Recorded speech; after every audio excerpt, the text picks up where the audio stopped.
At the time of this video, the 2020 novel coronavirus global pandemic is in its 5th month. One byproduct of the pandemic has been a worldwide rise in acts of ethnic and racial prejudice.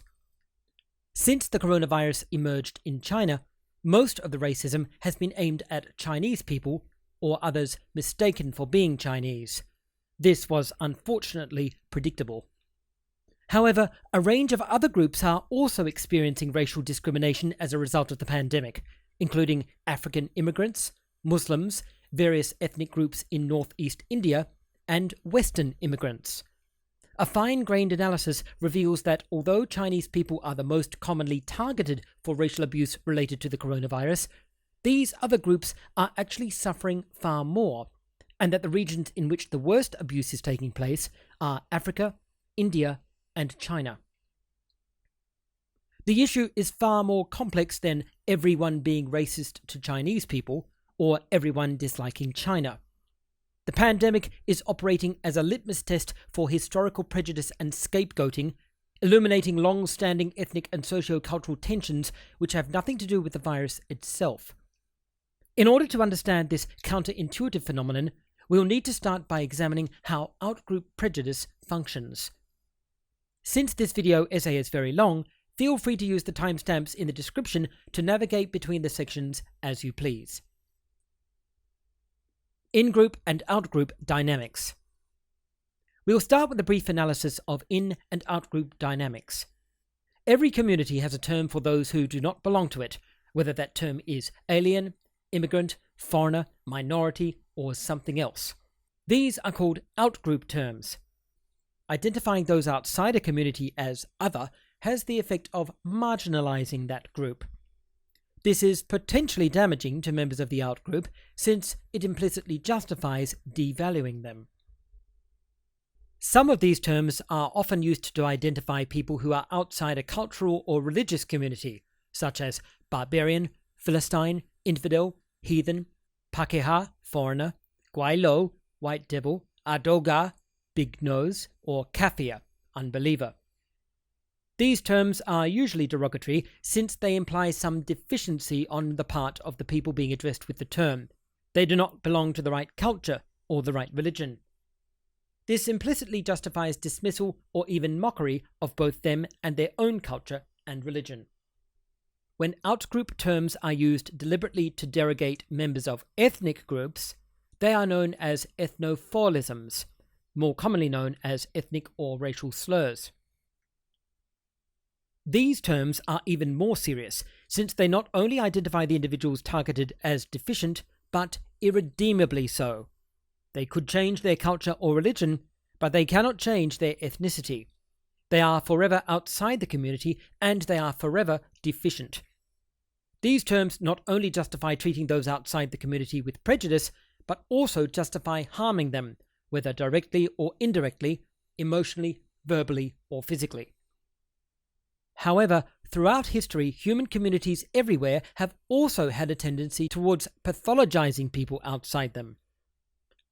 The pathologizing of people outside the community goes well beyond the use of ethnopholisms and is even more dangerous. Pathologizing dehumanizes them and treats their very existence as a source of harm to others. These people are themselves a pathogen, and their existence presents a risk to the well-being of the community. Pathologizing a group of people not only justifies harming them, it justifies their eradication. Very often the pathology is represented, or reified, as an animal or insect. The Nazis pathologized Jews by referring to them as rats. Hutu in Rwanda pathologized their enemies, the Tutsi, by referring to them as cockroaches. Anti-immigrant groups in many European countries similarly often referred to immigrants as swarms, identifying them as massive groups of destructive insects or vermin. Sometimes the pathology is reified as a disease. In racist discourse, words such as contagion are used to describe the danger of social interaction with pathologized ethnic groups who might also be described explicitly as a plague. Throughout history, pathologizing discourse also accompanies outbreaks of actual disease. During the late Middle Ages, the deadly Black Plague was consistently blamed on the Jews. However, 2 centuries later, syphilis became a kind of litmus test for ethnic prejudice, being attributed to a wide range of different groups. The English and Italians called it the French disease. The French called it the Italian disease. The Dutch called it the Spanish disease. The Russians called it the Polish disease. And the Turks called it the Christian disease. In each case, the disease was a proxy for the ethnic group to which it was attributed. Every community identified their worst enemy or historical scapegoat as the source of syphilis. If you think this sounds similar to the way the coronavirus is being described today, you're not wrong. It's exactly the same dynamic. Much closer to the current era, this same pathologizing language was used of Chinese people in North America. A timely article in online journal The Conversation on the 1st of April 2020, highly relevant to the current situation, described how, in the 19th century, anti-Chinese discourse was combined with the rhetoric of disease, representing Chinese not only as unhealthy themselves, but also a potential vector of pestilence. The article tells how, quote, white spokespeople in North America had labeled Chinese people as dangerous to the white, living in most unhealthy conditions, with a standard of morality immeasurably below ours, end quote. It also cites a Canadian Royal Commission in 1885, which reported, quote, the Chinese quarters are the filthiest and most disgusting places in Victoria, overcrowded hotbeds of disease and vice, disseminating fever and polluting the air all around, end quote. The Royal Commission also noted that people believed that Chinese immigrants were vectors of diseases such as syphilis, leprosy, and smallpox, infecting, quote, the Indians and the white population, end quote, even though none of the doctors the Commission interviewed had ever seen a case of leprosy among the Chinese. These irrational fears were obviously motivated by racism. Subsequent to this report, the Chinese Immigration Act required quarantine officers at Canada's ports to strip Chinese immigrants for medical inspection to ensure they were not diseased. In the late 20th century, this social pathologizing was ironically turned against Western immigrants to Asia. In a chapter of the book Sexual Cultures in East Asia, The Social Construction of Sexuality and Sexual Risk in a Time of AIDS, published in 2004, contributing authors Xu et al. Describe how Asian countries responded to the spread of AIDS by identifying it as a Western disease. By pathologizing Western foreigners, who they characterized as morally degenerate and sexually promiscuous, Asian communities were able to convince themselves that they were immune to HIV. Xu et al. Write, quote, believing that AIDS affects them, not us, means people of the us category can deny they are at risk, end quote. Xu et al. Observed that this approach was widespread throughout Asian countries. Referring to Taiwan, they write, quote, the foreign connection of AIDS excluded the locals from a fear of contagion, end quote. Noting that during the early years of the AIDS outbreak in Taiwan, quote, foreigners, Westerners in particular, were represented as more sexually promiscuous, end quote. They explained that Taiwanese believed that local men and women who had sexual relationships with Westerners were, quote, seen as destined to contract the fatal disease, end quote. Xu et al. Described this attitude as ubiquitous in Asia at the time, writing, quote, China denied it was at risk because AIDS was a disease of the decadent West, end quote, and citing Thailand and India blaming foreign tourists for, quote, bringing the virus into their countries, end quote. Like the Chinese immigrants to Canada in the 19th century, even today, immigrants to Taiwan must pass a comprehensive medical test in order to obtain an alien resident certificate. This test checks not only for pneumonia and measles or rubella, but also for Hansen's disease, leprosy, parasites, syphilis, and HIV. Until recently, foreigners were required to submit to this same medical check each year in order to renew their residency permit for another 12 months. As of the date of this video, the global coronavirus pandemic is bringing the issue of pathologized discourse to the forefront of social interactions and international relationships. Having emerged in Wuhan, China, during November 2019, the novel coronavirus SARS-CoV-2 has been widely identified with China itself and the Chinese people in particular. In North America, the coronavirus has been referred to repeatedly as the China virus. Current President of the United States, Donald Trump, defended his usage of this term as simply geographically accurate, despite the fact that the official naming convention of the World Health Organization deliberately avoids using country names in disease nomenclature and says, quote, "Disease names may not include geographic locations, cities, countries, regions, continents," end quote, citing Spanish flu, Lyme disease, Crimean Congo hemorrhagic fever, and Japanese encephalitis as examples of names which should not be used. After repeated appeals from various quarters and an obvious rise in anti-Chinese acts of prejudice in North America, Trump agreed to abandon the term Chinese virus, saying in a tweet, quote, "It is very important that we totally protect our Asian American community in the United States," end quote, and saying that the spread of the virus, quote, "is not their fault in any way, shape or form," end quote. However, while it is certainly true to say that the Chinese, both as a nation and as a people, have experienced the greatest prejudice directed towards them as a result of the coronavirus pandemic, it is arguably more important that the pandemic has exacerbated, and in some cases identified, social tensions and ethnic frictions between a wide range of groups all over the world. It must also be recognized that there are disparities of prejudice, with certain groups suffering much more from coronavirus-motivated prejudice than others. Unexpectedly, the Chinese are not the most affected group, despite being the most commonly cited. Taking a broad perspective of the interaction between ethnic prejudice and the coronavirus pandemic, we find that much of it, though not most, is directed towards groups other than the Chinese. Very much like syphilis, the coronavirus has become a litmus test for ethnic or racial prejudice. It is exposing specific strands of prejudice and identifying just who it is that certain groups consider their worst enemy or most convenient scapegoat. This video will identify the most commonly targeted and greatly affected groups in a range of different regions. Geographical distribution of coronavirus-related prejudice. Chinese people, and people mistaken as Chinese, are the most commonly affected globally, being targeted by people in Europe and the UK, North and South America, Egypt, Hong Kong, Vietnam, Japan, South Korea, Indonesia, Australia, and New Zealand. However, in other regions, we see a much more diverse pattern. In the Middle East, Chinese people and Iranians are generally targeted, while Iranians blame the US. In Africa, both Chinese and Western immigrants are typical targets. India targets Chinese people and certain Indian ethnic groups. In Malaysia, Chinese, Muslims, Malays, and Indians are all targeted. In Taiwan and Singapore, non-Chinese immigrants, predominantly Western, are the targets.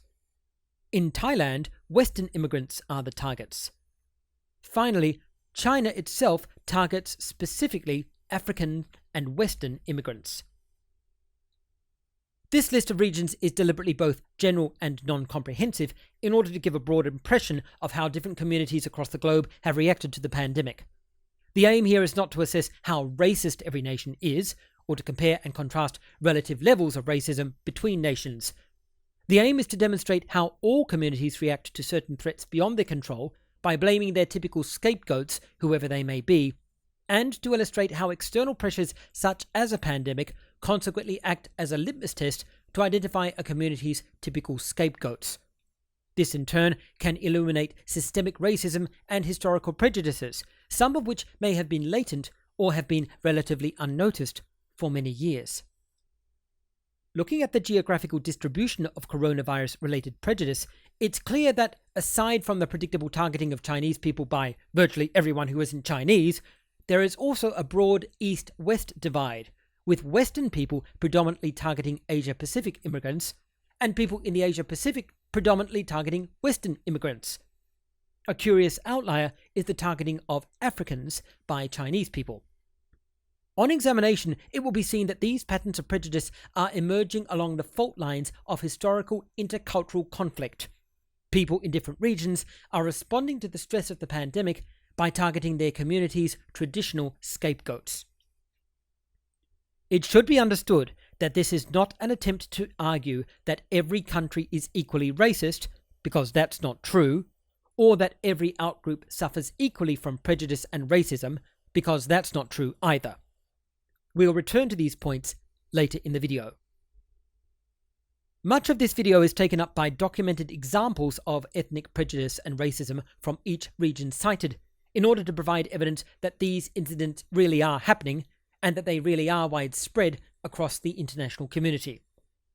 If you're less interested in the incidents themselves and more interested in the analysis, use the timestamps in the video description to navigate the content and skip to the sections you'd rather view. Europe versus Chinese.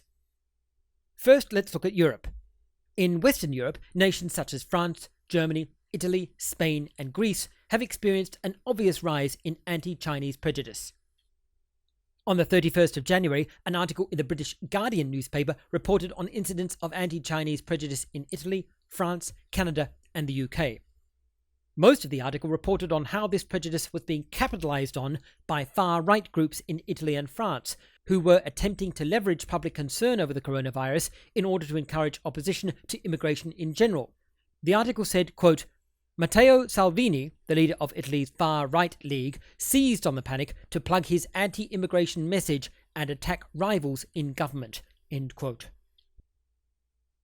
On the 11th of February, an article on the Forbes website quoted a French headline entitled, quote, In France, racism is more contagious than the coronavirus, end quote, and described France as, quote, in the grips of a nasty coronavirus-sparked racist epidemic, end quote. On the 2nd of April, Turkish online news source The Daily Sabah reported on a Turkish family in Germany being sent a hate letter in the mail. The writer claimed to have the coronavirus and said they had coughed on the letter. The writer also expressed their desire for a German ethno-state free of non-Germans and finished with the phrase, quote, greetings to victory and Hitler, end quote. In Eastern Europe, the situation is much the same. An article on the Global Voices website described incidents of ethnic prejudice and racism against Chinese and other Asian people in nations such as the Czech Republic and Belarus, as well as all through the Balkan region in nations such as Croatia, Bosnia, and Macedonia. UK versus Chinese. Now let's look at the UK. On the 4th of March 2020, the BBC reported that Singaporean student Jonathan Mock was physically beaten by 4 men, one of whom shouted, quote, I don't want your coronavirus in my country, end quote. Mr. Mock suffered serious bruising and broken facial bones. On the 16th of April, the BBC reported that 2 men had been arrested in connection with racist stickers saying, quote, open border virus disorder, end quote, and, quote, pubs closed, borders open, end quote. The stickers carried the logo of a far-right white supremacist hate group. Several locals cooperated to remove the stickers, led by local man Alex Gwynn, who commented, quote, using this pandemic to spread racism and hatred is unacceptable, end quote. While the UK government's slow response to the pandemic was criticised widely in both public and professional discourse, Prime Minister Boris Johnson's lack of response to racially motivated abuse connected to the pandemic was notable. On the 4th of March, an article in online journal Mother Jones cited several cases of verbal abuse aimed at Asian residents of the UK. It should be noted that the word Asian here is being used to refer to people of the Far East rather than people of Pakistani, Indian and Bangladesh descent, as the term Asian is typically used in the UK. The article also noted that although Boris Johnson appeared on a 30-minute BBC special on the pandemic, quote, racism in light of the coronavirus was ultimately left out of Monday's panel discussion, end quote, saying that Johnson not only failed to raise the issue himself on the panel, but also omitted to mention it during a press conference on the following day. The article described this, quote, lack of official condemnation, end quote, as a missed opportunity to address both pandemic-inspired discrimination and also an undercurrent of British xenophobia, which it described as a problem, quote, especially for the UK's Chinese population, end quote. North America versus Chinese. In the United States, various political figures, including President Donald Trump himself, have been cited as adding to anti-Chinese sentiment. On the 3rd of March 2020, an article in the New York Times carried the byline, quote, as bigots blame them for the coronavirus and President Trump labels it the China virus, many Chinese Americans say they are terrified of what could come next, end quote. The article cited, quote, growing racism in the form of verbal and physical attacks, end quote, directed against Chinese Americans. It mentioned that members of other Asian ethnic groups were also at risk, quote, lumped together with Chinese Americans by a bigotry that does not know the difference, end quote. On the 24th of March, an article in the Guardian newspaper was published with the title Coughing While Asian, Living in Fear as Racism Feeds Off Coronavirus Panic. It cited Trump and his advisors referring to, quote, the Chinese virus, end quote, and Republican Senator John Cornyn as saying, quote, China is to blame because the culture where people eat bats and snakes and dogs and things like that, that's why China has been a source of a lot of these viruses, end quote. The article quoted several American citizens from Chinese and Korean backgrounds describing their recent experiences with racial slurs and verbal abuse related to the coronavirus pandemic. Greg Orton, National Director of the National Council of Asian Pacific Americans, the NCAPA, was cited as identifying an increasing frequency of these incidents. The article also mentioned that the NCAPA led 260 civil rights organizations in contacting Congress requesting a public denunciation of anti-Asian racism connected with the pandemic. On the 26th of March, Canadian-based media outlet Future of Good published an article saying, quote, Asian Canadians have been experiencing racism since the COVID-19 crisis emerged, end quote, and warning that the government's closure of Canada's borders could reignite historical anti-Asian racism and general xenophobia. On the 14th of April, Canadian news service Global News published an article reporting on, quote, a rise in COVID-19 related racism directed at Manitoba healthcare workers, end quote, and citing, quote, a similar spike in racism directed towards the Asian population during the SARS pandemic, end quote. South America versus Chinese. In South America, Brazil's education minister came under media scrutiny for a series of racist tweets directed against Chinese people. On the 7th of April, an article in the Malaysian news source Free Malaysia Today reported that the minister had claimed the coronavirus was part of China's program of, quote, world domination, end quote. His tweet also mocked a stereotypical Chinese accent, replacing the letter R in Brazil with the letter L. The same article also reported that Brazil's leader, Eduardo Bolsonaro, disparaged the Chinese government's response to the pandemic and used the term, quote, China virus, end quote, prompting China's consul general in Brazil to call Bolsonaro, quote, naive and ignorant, end quote. Egypt versus Chinese. On the 15th of April, online Egyptian news source Egyptian Streets reported on an outbreak of racist incidents aimed at Chinese people in Egypt. Entitled, In the Wake of COVID-19, Egypt's Asians Fall Victim to Racism, the article said, quote, victims say that looking Chinese or Asian has caused them to be abused or attacked, end quote, citing specific cases of abuse towards a Chinese man, a Korean woman, and a Malaysian man. The article identified a lengthy history of anti-Asian prejudice in Egyptian pop culture, explaining that this has been, quote, a staple feature of Egyptian media and humour, end quote, explaining that both Chinese culture and its people are, quote, often depicted in films through banter verging on racism, end quote. The article quoted an Egyptian caricature of Chinese food as, quote, rich in insects or unsavoury dishes, end quote, before pointing out that such mockery was hypocritical since Egyptian cuisine uses a similarly broad range of ingredients, quote, from cow brain to fermented fish and stuffed intestines, end quote. Hong Kong versus Chinese. As paradoxical as it may seem, Hong Kong has seen a rise in anti-Chinese prejudice ever since the pandemic started. This is explained largely by the fact that Hong Kong has, for a long time, seen itself as geopolitically separate from China, and also by the fact that residents of Hong Kong has historically considered themselves a separate ethnic group with their own language and culture, differentiating themselves from the Han Chinese ethnic group which dominates the continental territory of China. On the 5th of March, an article in the Shanghai China Morning Post described businesses across Hong Kong refusing entry to Chinese people, with some insisting that customers display their Hong Kong ID card to prove they were not from China. The article cited numerous cases of discrimination against Chinese people, emphasizing how strongly the citizens of Hong Kong identify Chinese as foreigners. Significantly, Taiwanese people have not faced the same prejudice. On the 12th of February, an article on the Lancet website described a pro-independence restaurant chain in Hong Kong as announcing on Facebook that, quote, it would only serve English or Cantonese speaking but not Mandarin speaking customers as a public health measure, end quote. The post received massive support from social media users in Hong Kong. The next day, the post was updated to, quote, clarify that they welcomed patrons from Taiwan, end quote. In addition to motivation by ethnic prejudice, the post's identification of people from Hong Kong and Taiwan as non-Chinese was also sending a very obvious political message. Vietnamese versus Chinese.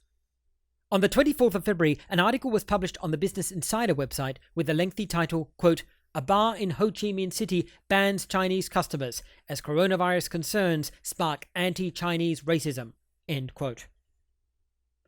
The article described how Chinese immigrants in Vietnam were being discriminated against by local businesses, which have banned them from entry, and cited local government authorities intervening to overturn these bans. Japanese versus Chinese.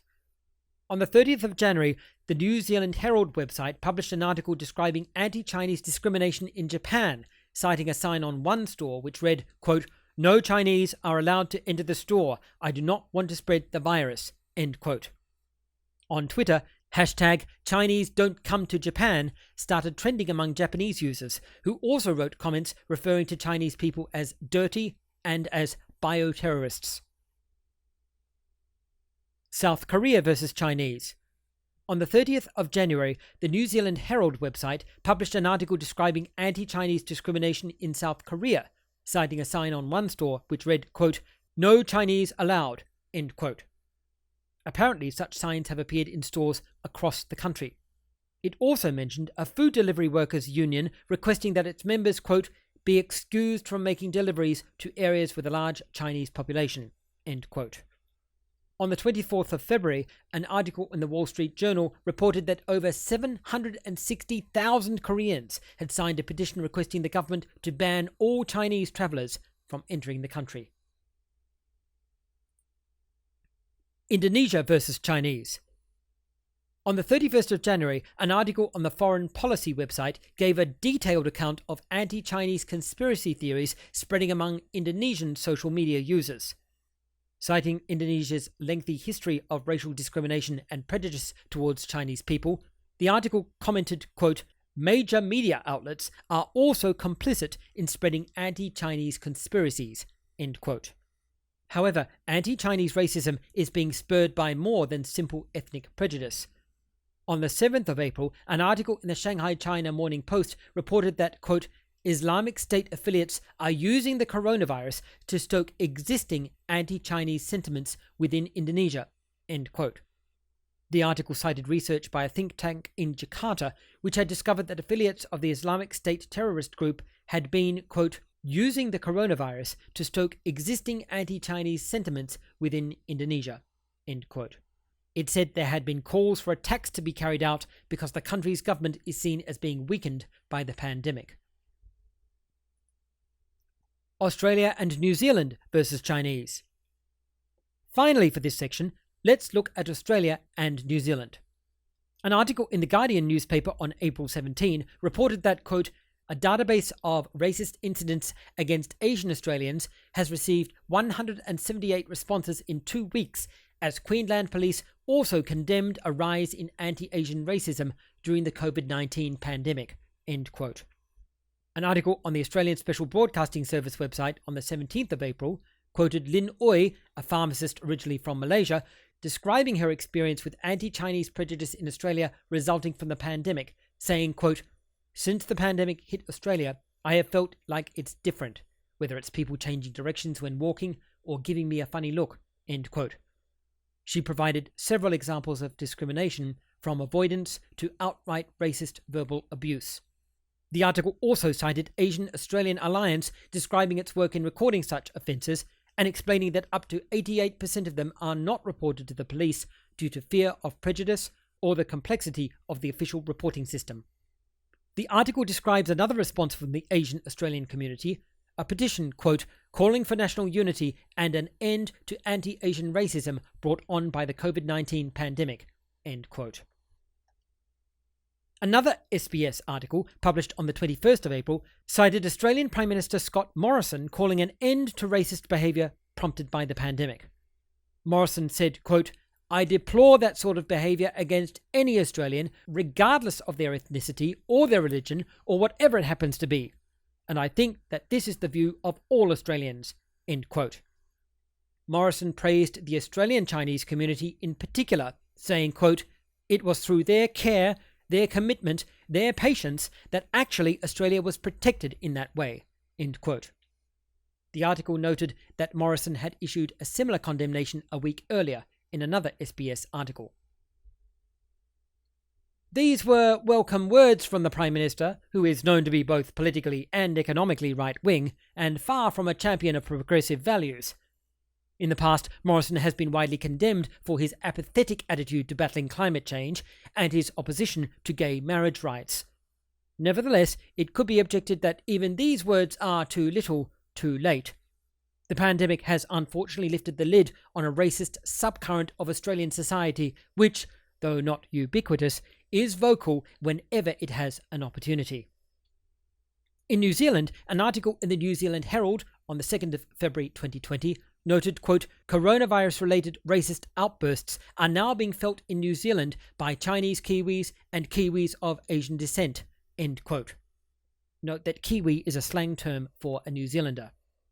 The article also mentioned that a public petition had been started requesting the government to bar any Chinese people entering the country, quote, without full screening and quarantine, end quote, and that the petition had already acquired over 18,000 signatures.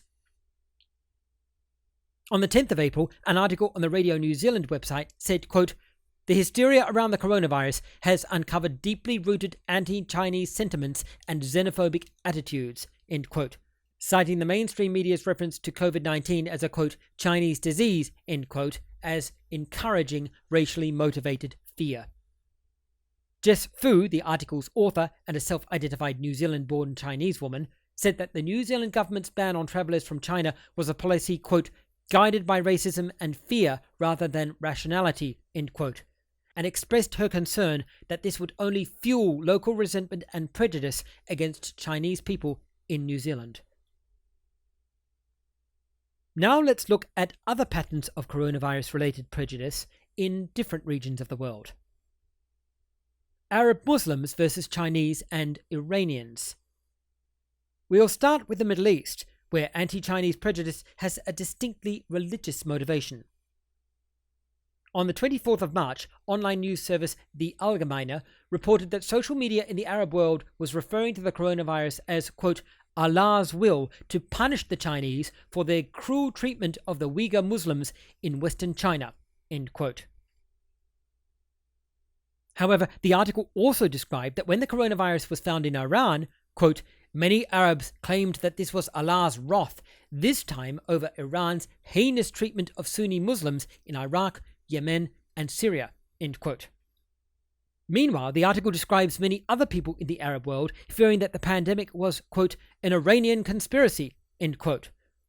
All of this is illustrative of the widespread anti-Iranian sentiment within the Middle East, which is caused largely by the fact that Iranians are Persians, not Arabs, and are therefore treated as an outgroup by the vast majority of Middle Eastern nations.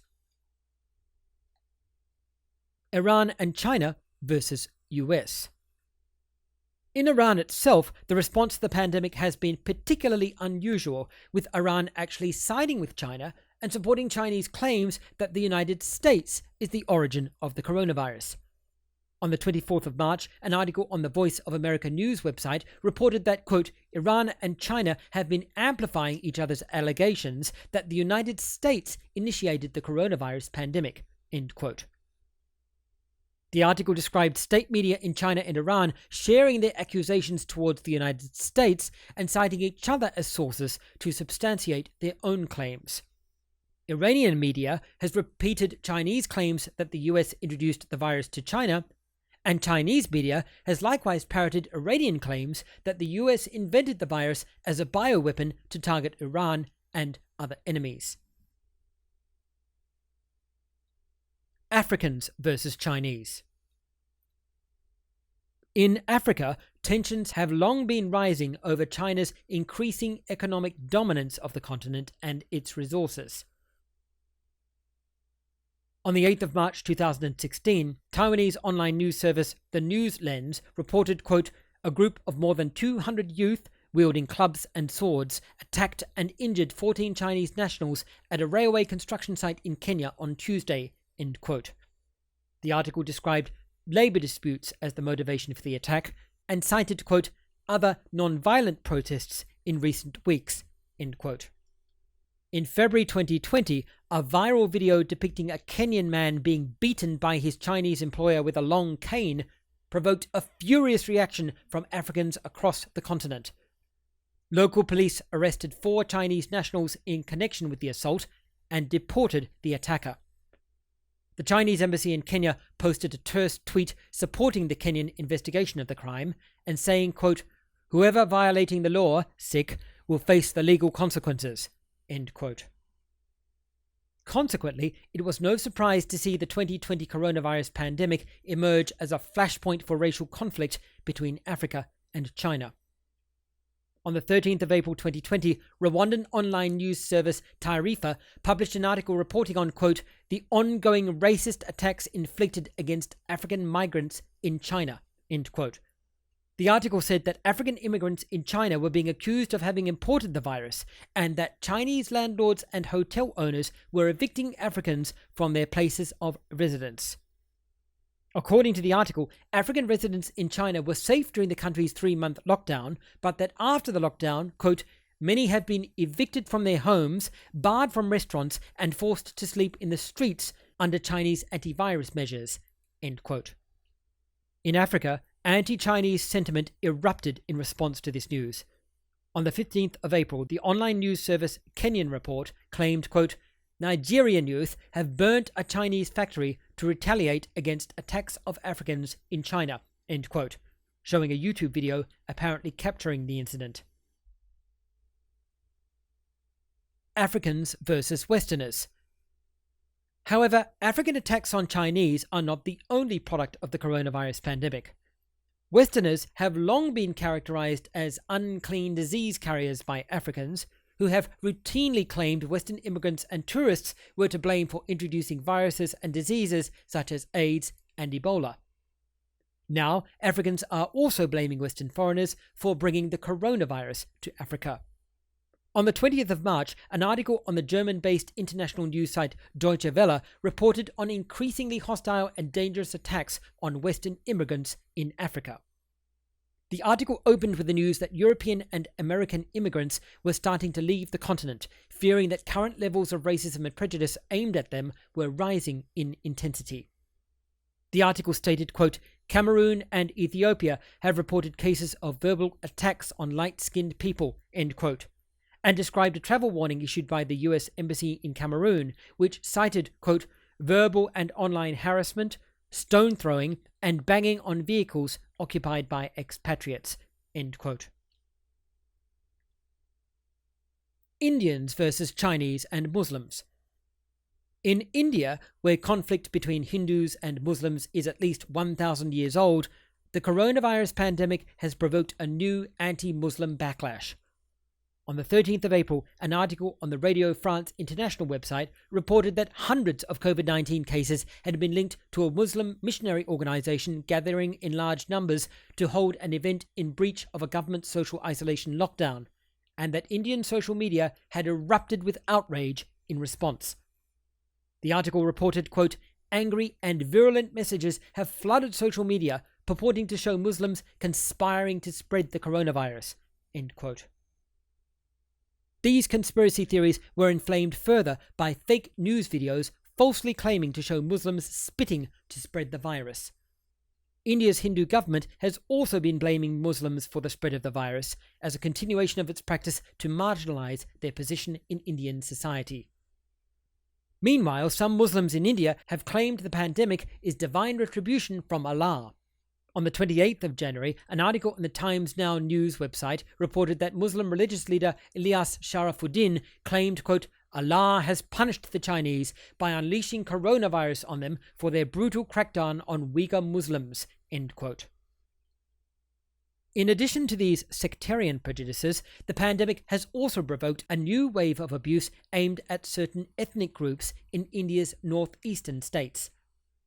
On the 26th of March, an article in the website of Indian news source The Print reported that people in these regions are being associated with the coronavirus. Minority groups in these regions have long been persecuted by the majority Indo-Aryans in India, who have traditionally considered these minority groups more Chinese than Indian. The author of the article in The Print, herself a member of one of the northeastern ethnic minorities, explains, quote, "We are often looked down upon as alien-like creatures because of the extremely distasteful and nasty perception of mainland India that the food habits of people from northeast are impure and filthy," end quote. On the 30th of March, an article on the German news website Deutsche Welle reported that ethnic minorities in India's northeast were being, quote, "blamed for bringing COVID-19 to India due to their appearance," end quote, explaining that, quote, "victims of attacks say looking Chinese has caused them to be physically attacked and abused on social media," end quote. Pakistanis versus Hindus. In Pakistan, historical rivalry with India and 1,000 years of hostility between Hindus and Muslims is being exhibited in several ways. On the 1st of April, an article on the website of India's newspaper The Times of India carried the title, "Discrimination Amid Pandemic. Pakistan refuses to give food to Hindus as coronavirus rages." The article's tone is obviously partisan, and the author is clearly biased against Pakistan, but it does report verifiable facts. The article cited first-hand reports that, quote, "the country's Hindus and Christian minorities are not being given food supplies by authorities, saying they are meant for the Muslims," end quote. On the 30th of March, an article on the Asia News website reporting from Karachi, Pakistan's capital, repeated the story with additional details and using different sources, citing first-hand reports of a Pakistani non-government organization which had, quote, "denied food aid to poor Hindus and Christians," end quote. The article also quoted a local Muslim man expressing his disgust at the discrimination, saying, quote, "Why did they discriminate against Christians? Are they not citizens of Pakistan?" End quote. Meanwhile, Pakistan's highly conservative culture and typically strict forms of Islam prompted a different kind of response to the pandemic. On the 27th of April, an article on Indian news website The Hindu reported Pakistani Muslim cleric Maulana Tariq Jamil blaming the coronavirus outbreak on immodestly dressed women. The article cited Jamil saying, quote, "Who has demolished modesty in my country? Who is making the nation's daughters dance? Who is shortening their dresses? Who should be held responsible?" End quote, and attributing the pandemic to divine punishment for humanity's failure to adhere to Muslim religious principles. Jamil's remarks were promptly condemned by a range of human rights groups and public figures in Pakistan, and he later apologized, claiming he had been misunderstood. Thailand versus Chinese. In Thailand, the pandemic has exacerbated long-standing hostility against China and its people. On the 20th of March, an article on the Thailand Medical News website, a collaborative project for medical professionals in Thailand, published an article entitled "Thailand Coronavirus Updates. Chinese woman caught spitting all over in an attempt to spread the SARS-CoV-2 virus." The article reported that, quote, "a Chinese female national was arrested for spitting all over deliberately, non-stop on public transport in Thailand," end quote, claiming that the woman was deliberately attempting to spread the virus to Thai nationals. The article claimed that the woman had been arrested after spitting repeatedly inside a bus and then on a train. Despite the fact that the Thailand Medical News website is run by medical professionals, the article's tone was extremely inflammatory and used typical tabloid strategies, encouraging readers to draw conclusions for which it provided no evidence. The article said, quote, "The Thai public was wondering if it was a deliberate attempt by China to its citizens around the world to spread the China virus," end quote. The wording here attributes a claim to the Thai public without actually providing any evidence that this is a view held among the Thai public. This allows the author to promote a view of their own while attributing it to another source, at the same time attempting to convince their reader that this view is accurate. The author uses this same strategy later in the article, claiming, quote, Thai public also wanted answers from the Minister of Tourism, who has been very accommodating to the Chinese tourists and never allowed the country to be locked down from foreign arrivals, end quote. This statement depicts the Thai government as extremely welcoming to Chinese tourists, while depicting the Chinese as ungrateful and untrustworthy, unworthy of the gracious treatment extended to them by Thailand. The article finishes by saying, quote, in fact, the whole current Thai government, which has always been extremely accommodating with China, should give an explanation to the Thai public concerning the safety of Thai citizens from Chinese terrorists like these, end quote. Again, the Thai government is depicted as welcoming to Chinese immigrants, who, in contrast, are depicted explicitly as terrorists. The article aims to leave readers with the idea that Chinese immigrants are ungrateful and dangerous foreigners who are deliberately taking advantage of the naive generosity of the Thai government. This is the kind of narrative which is designed to provoke racism. Thailand versus Westerners. However, Thais have not simply blamed Chinese people for the virus. Even more commonly, the virus is being attributed to Western tourists. On the 20th of March, an article on the Asia Times website with the title Thailand blames its COVID-19 crisis on Caucasians cited Thailand's health minister claiming that Western tourists were responsible for introducing the coronavirus to Thailand. The article provided a translation of a statement from the minister, originally written in Thai, saying, quote, right now it's winter in Europe, and with the outbreak they have all fled the cold and virus to come into warm Thailand. Many of them are dirty and do not shower, end quote. On the 25th of March, an article in the Shanghai China Morning Post also cited the health manager blaming Western tourists for the coronavirus. The article quoted a translation of a tweet from the minister, originally written in Thai, saying, quote, we have to be more careful of Westerners than Asians, end quote. In fact, as the Asia Times reported on the 20th of March, no COVID-19 cases had been reported among European tourists or the locations they typically visited. Nevertheless, the health minister's comments resonated with Thai society, with various businesses across the country denying services to Westerners. The Asia Times article cited the manager of a Muay Thai training club saying, quote, for now we are not allowing any foreigners to come to the gym to work out, adding, quote, we don't know who they are, where they have been, or who their friends are, end quote. The article added that although most of Thailand's new cases of COVID-19 were the result of Thais returning from other countries, nevertheless, quote, Westerners are nonetheless bearing the brunt of the blame, end quote. Malaysia versus Chinese. In Malaysia, a wide range of groups have been the target of ethnic prejudice and racism as a result of the pandemic. Surprisingly, Chinese people have not been the most common target. Malaysia is a highly multi-ethnic nation comprising around 68% Malay, 23% Chinese, and 7% Indian. Other ethnic groups make up the other 1 to 2%. Generally speaking, Malays dominate the government, Chinese dominate the business and financial sector, and Indians are overrepresented in manual labour. Malaysian society suffers from constant racial tension as Malays tend to perceive the Chinese and Indians as enjoying unwarranted social and financial privilege over indigenous Malays, while Chinese and Indians perceive themselves as persecuted minorities suffering racial discrimination. The coronavirus pandemic has exacerbated these tensions. Predictably, Chinese people have been targeted for harassment due to their association with the virus's origin, regardless of whether or not they were born in Malaysia. On the 1st of February, an article on the Shanghai China Morning Post website reported that social media posts had been circulating in Malaysia, quote, mocking Chinese accents and accusing the Chinese of causing deadly viruses by eating exotic meat, end quote. On the 3rd of February, an article on the website Market Watch reported that 5 people had been arrested in Malaysia for distributing fake news on social media.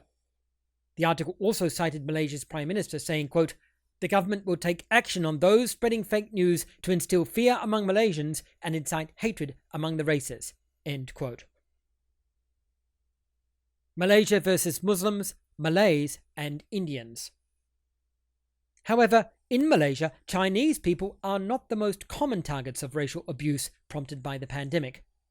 On the 4th of April, an article on the Malay Mail website reported that a local think tank had found, quote, a majority of the racially charged comments were those of anti-Islam Malay sentiments, followed by remarks aimed at Chinese and Indians, end quote. This reflects the historical dissatisfaction of non-Malay immigrants with both their position as ethnic minorities and with their position as non-Muslims in a majority Muslim nation in which Islam is the official religion and which compels them to conform to certain religious principles they do not share. Singapore versus immigrants. In Singapore, Chinese comprise 76% of the population, Malays 15%, and Indians just over 7%. Although Malays are the indigenous people of Singapore, repeated waves of Chinese immigration resulted in Malays becoming a minority ethnic group in their own nation by the 1830s. Singapore is the only country in which non-indigenous Chinese are the majority ethnic group. Consequently, it is unsurprising that Singapore has not seen an outbreak of pandemic-related ethnic prejudice and racial discrimination targeting Chinese people. Instead, foreign immigrants have been blamed. On the 18th of April, an article was published on the Channel News Asia website citing a letter published in Singapore's Chinese daily newspaper Lianhe Zhao Bao as an example of racism against non-Chinese immigrants. The article reported that the letter suggested foreign workers were to blame for the increase in COVID-19 cases, quote, pointing to their eating habits and alleged lack of personal hygiene, end quote. Singapore's Law and Home Affairs Minister denounced the letter publicly, saying it was xenophobic, deeply insensitive, and, quote, reveals some underlying racism because it typecasts an entire group, several 100,000 of them, as lacking in personal hygiene on the basis of their background, because they all come from backward countries, end quote. While the minister's comments were a welcome rebuke to the racism of the letter, it is ironic that he said foreign workers, quote, all come from backward countries, end quote. Such comments are symptomatic of the Han Chinese belief in their supremacy over other ethnic groups in the Southeast Asia Pacific region. Taiwan versus foreigners.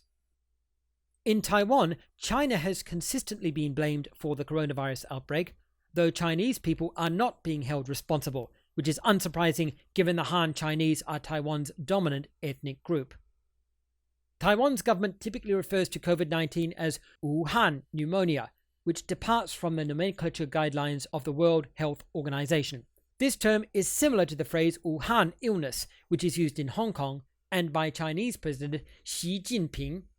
Although Taiwan has not sought to blame a specific ethnic group for the virus, a number of local businesses have started discriminating against all non-Taiwanese immigrants, viewing them as a health risk. On the 26th of March, Jenna Cody, an American expat in Taiwan, posted an article on the issue on her blog, describing businesses, quote, not serving foreigners at all, often citing a bogus police document or government policy, end quote.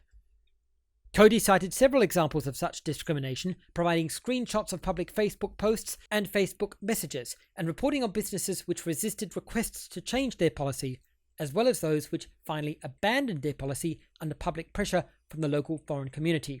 She also provided tweets from Taipei Mayor Ke Wen-je, who had publicly criticized the practice of refusing service to foreigners, calling it prejudice, and requesting businesses to act with compassion and solidarity.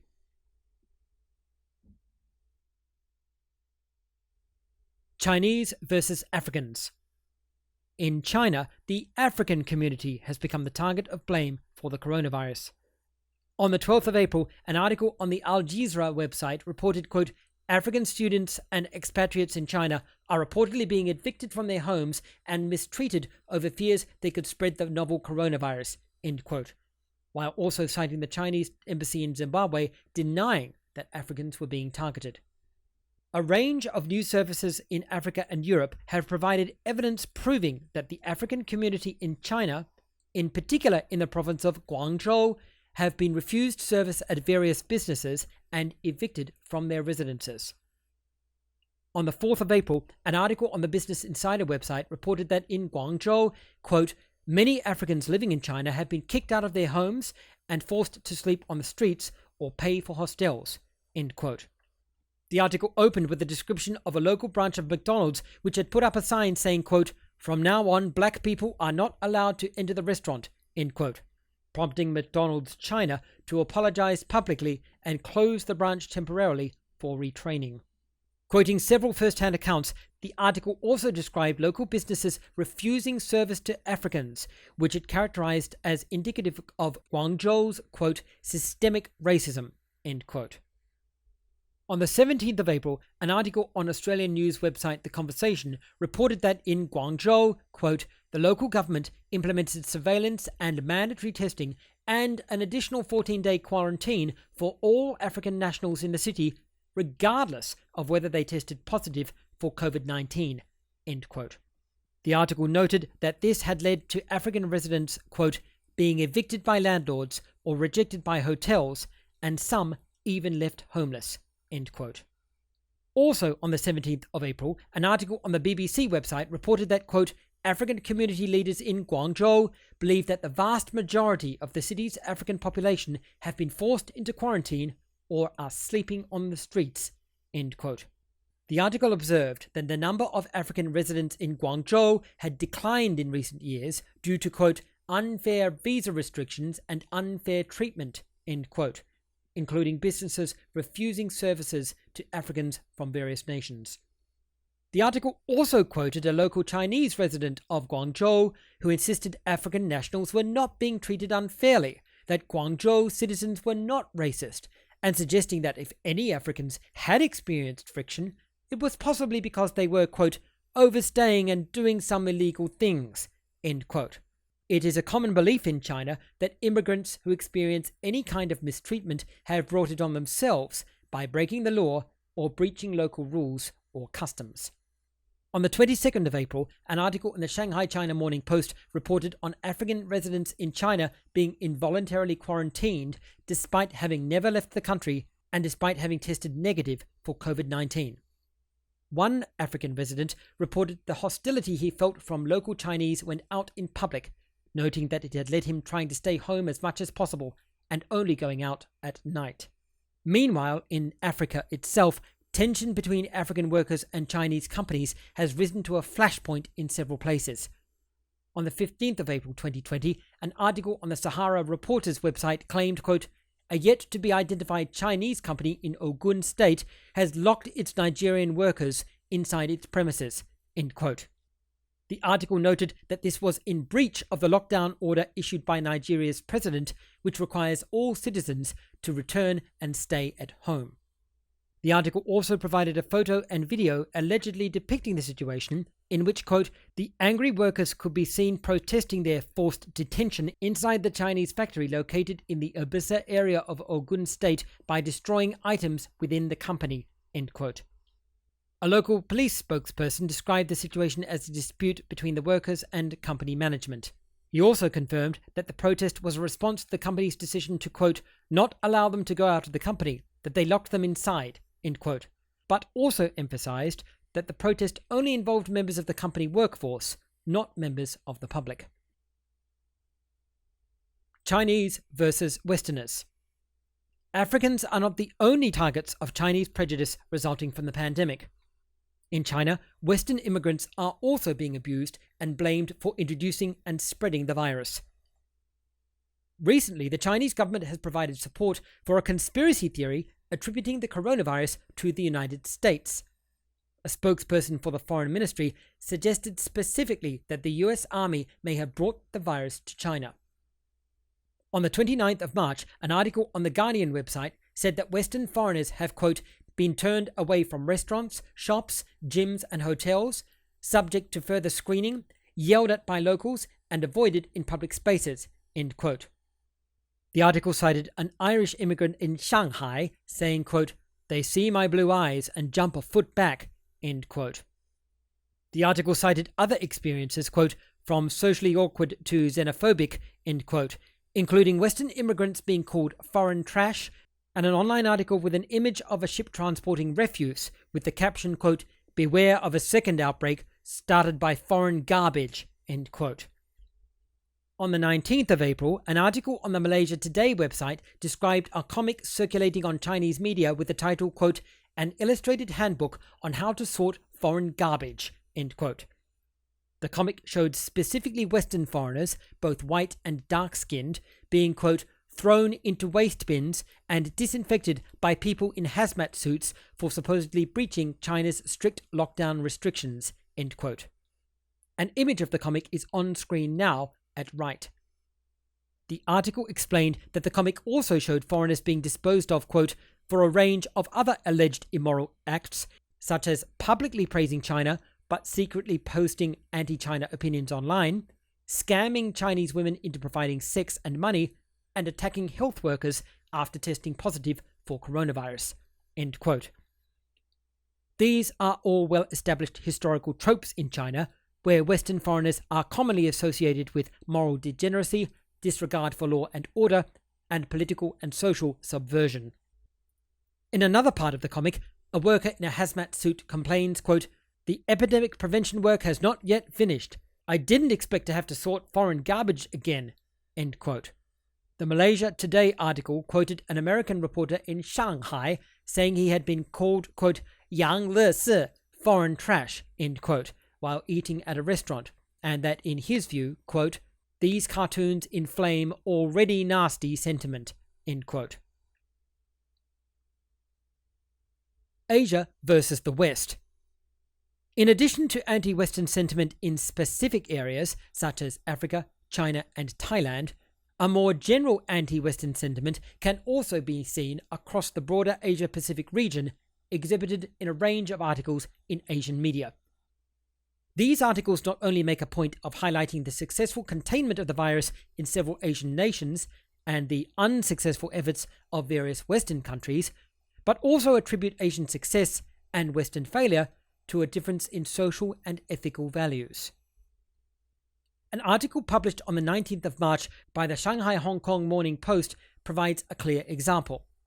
Carrying the title Singapore, Hong Kong, Taiwan, the real coronavirus world leaders, the article's central claim was that, quote, governments across Europe and North America have showed an almost callous disregard for the health of their citizens and the world, end quote.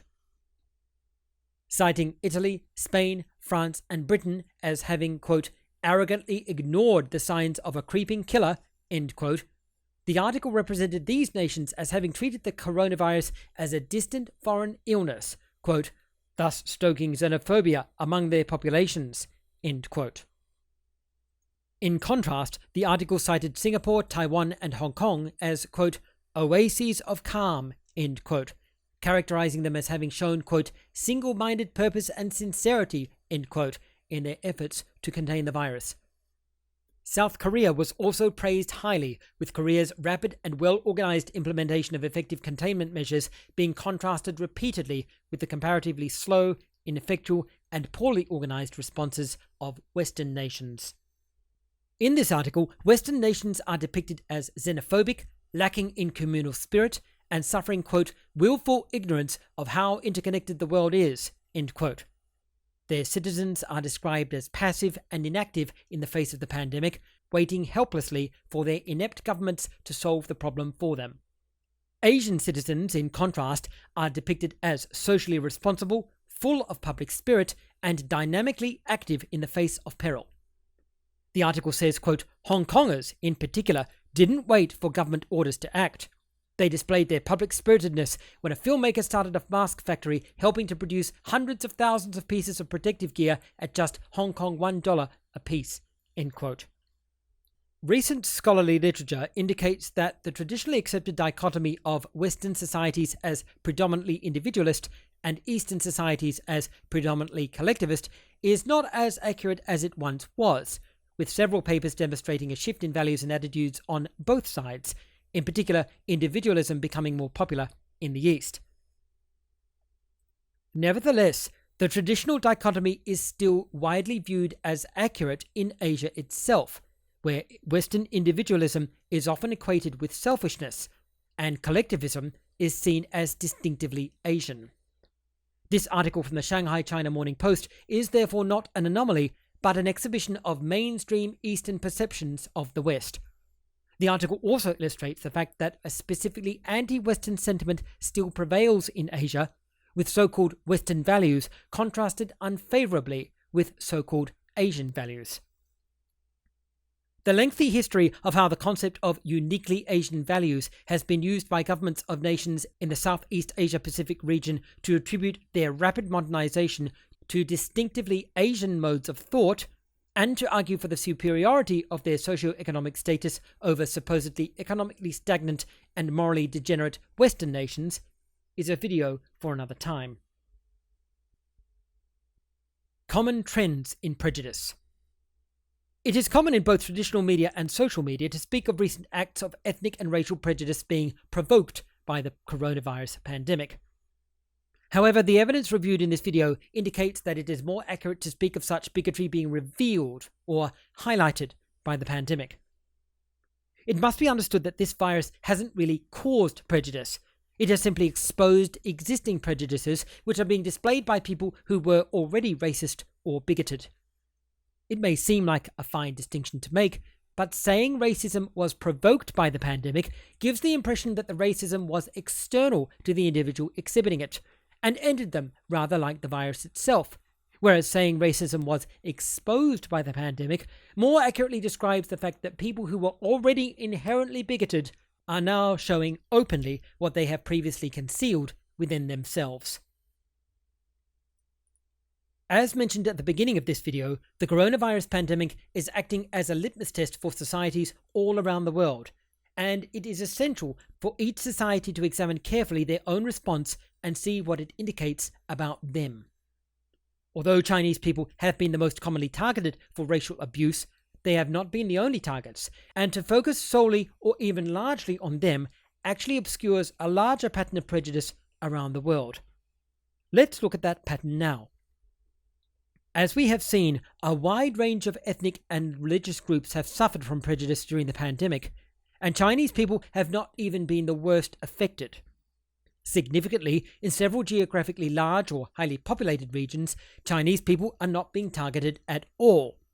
Instead, communities around the world are directing their fear and prejudice against their historical scapegoats, and the pandemic is proving to be instructive insofar as it identifies who those scapegoats are.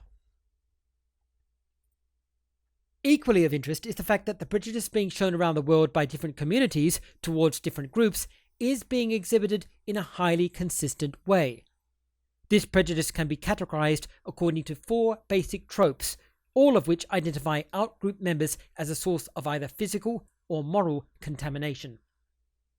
Firstly, there are 2 ways in which the scapegoat is identified as a source of physical contamination, destructive to individuals. 1. The scapegoat as unhygienic and dirty. 2. The scapegoat as an eater of dirty or repugnant food. Secondly, there are 2 ways in which the scapegoat is identified as a source of social contamination, destructive to communities. 1. The scapegoat as a threat to public safety. 2. The scapegoat as a threat to religion and public morality.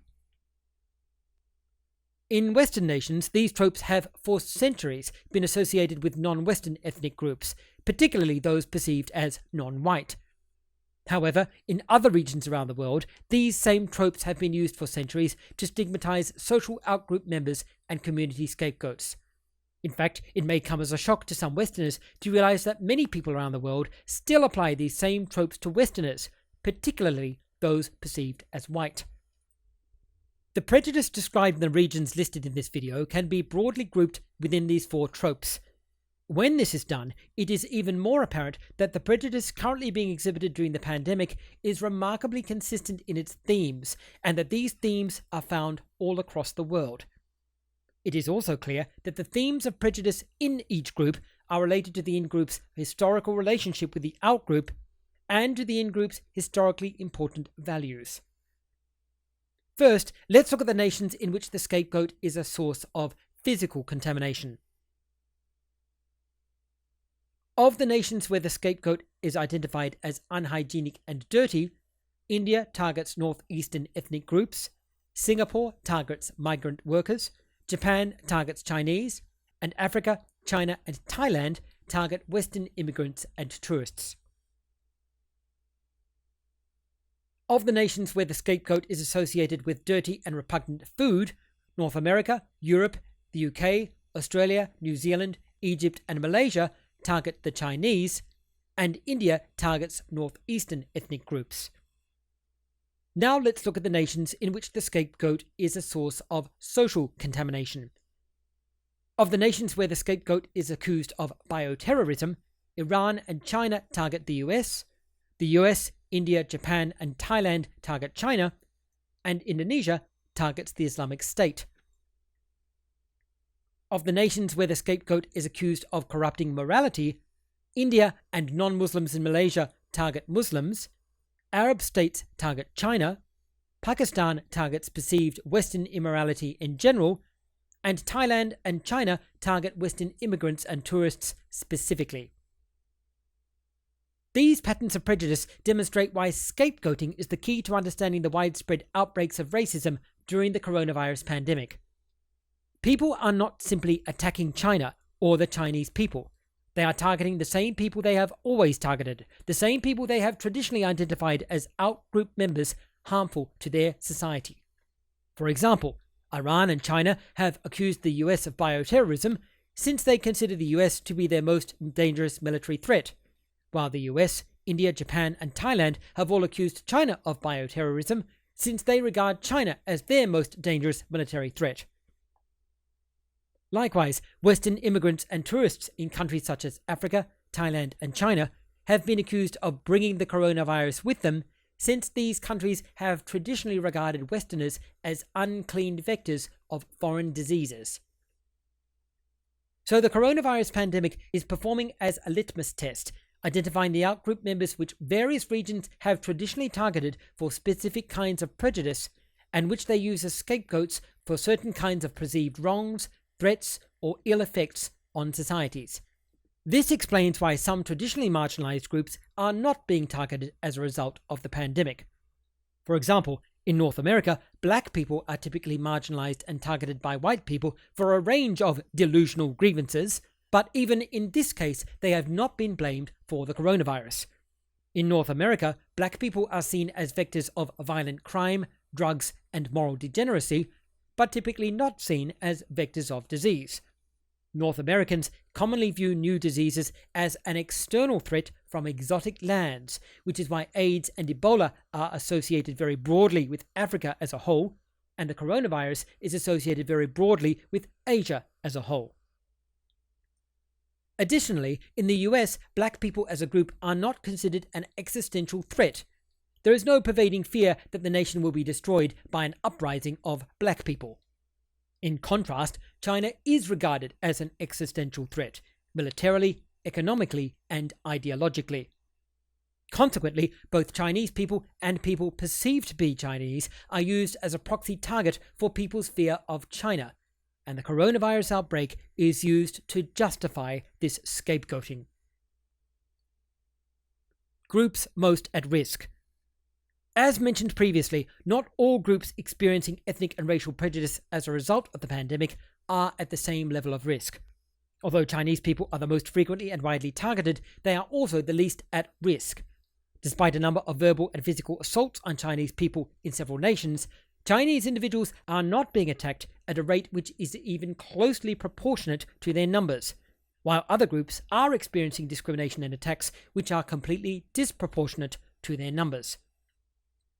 The three groups suffering the most are the ethnic groups in northeastern India, Africans in China, and Western immigrants and tourists in Africa. Several Western countries have issued travel advisory warnings for some African nations, and a number of Western immigrants and tourists are feeling compelled to leave the African nations in which they are living currently as a result of verbal and physical attacks. It must be recognized that of the three groups suffering the most abuse, Western immigrants and tourists are in the best position to respond, since they typically have the means to leave the country, even though this may mean giving up businesses, employment, and/or assets. Ethnic groups in northeastern India are suffering even more, not only from verbal and physical attacks, but also from medically unjustified enforced quarantines, eviction from their residences, and denial of commercial services and social welfare. Additionally, they cannot avoid their situation by removing themselves from it physically. Apart from the fact that most of them are financially unable to move to a different part of the country, since the prejudice they are experiencing is due to their ethnicity, they would be persecuted in the same way wherever they lived in India.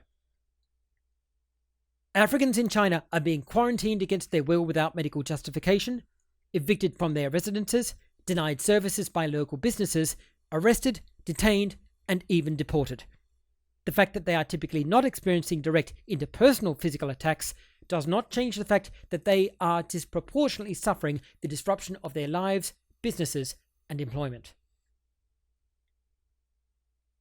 Conclusion. As long as it is, this video has provided only a representative rather than an exhaustive sample of prejudice resulting from the coronavirus pandemic. It should be remembered that while groups such as the Chinese are the most visibly affected, certain minority groups are suffering disproportionately to their size and are suffering almost invisibly due to their marginal position.